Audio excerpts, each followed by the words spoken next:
Okay, so I know a lot of you guys are curious if the new Jumper T8SG Plus with the JR module would work with the Crossfire system, and I think I kind of got it working, and I'll explain. I haven't actually flown it yet, but it does seem to be working.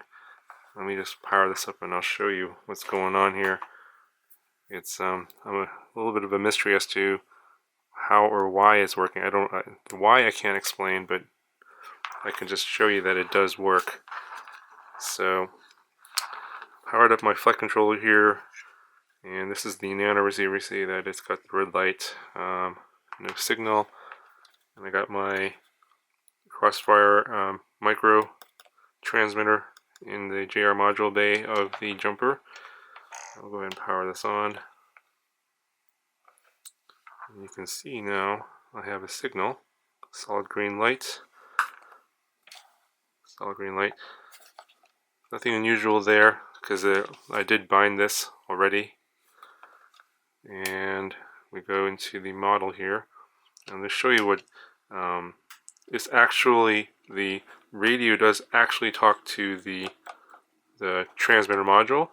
And if you go to the computer under Betaflight Configurator, all these channels are being transmitted, including the RSSI channel that I set up on channel 9 or aux 5.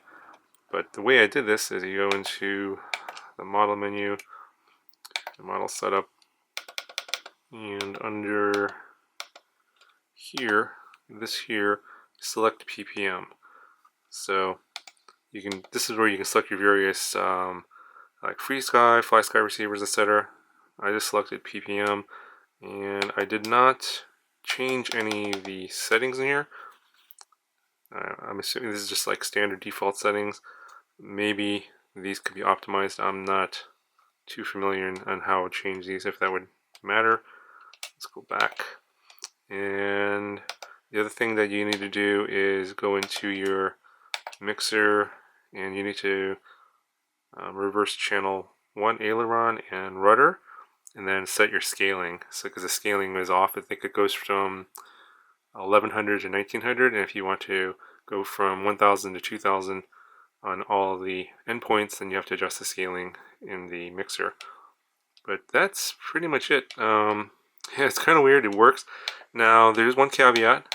You do have to set up the transmitter here in a Tyrannus. So I had to use the Lewis script in my Tyrannus to update the firmware. Well, I updated the firmware on the computer, but I believe I had to set the Crossfire protocol. So I think the default is ppm. I set the Crossfire protocol for both the receiver and the transmitter module, and I set the RSSI on channel 9. You can change that to whatever channel you want, but I just put it on channel 9, and that was it. But if you don't have a Tyrannus, I don't know if this will work if you just plug it in, because it on the Jumper, if you select ppm, it talks to the module bay. Now, in terms of latency and all that, I'm not exactly sure what's going on between the radio and the module.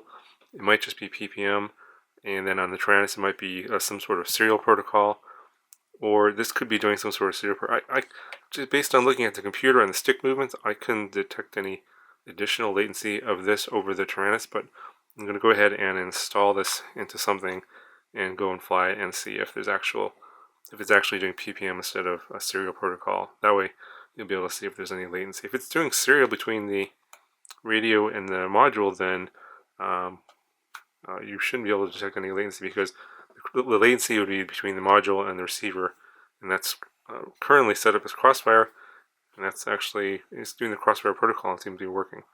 Obviously, this is not a Tyrannus, so you can't do any Lewis scripts, can't do any setup on this, but in terms of it actually functioning and being able to use it, I think I'm good to go.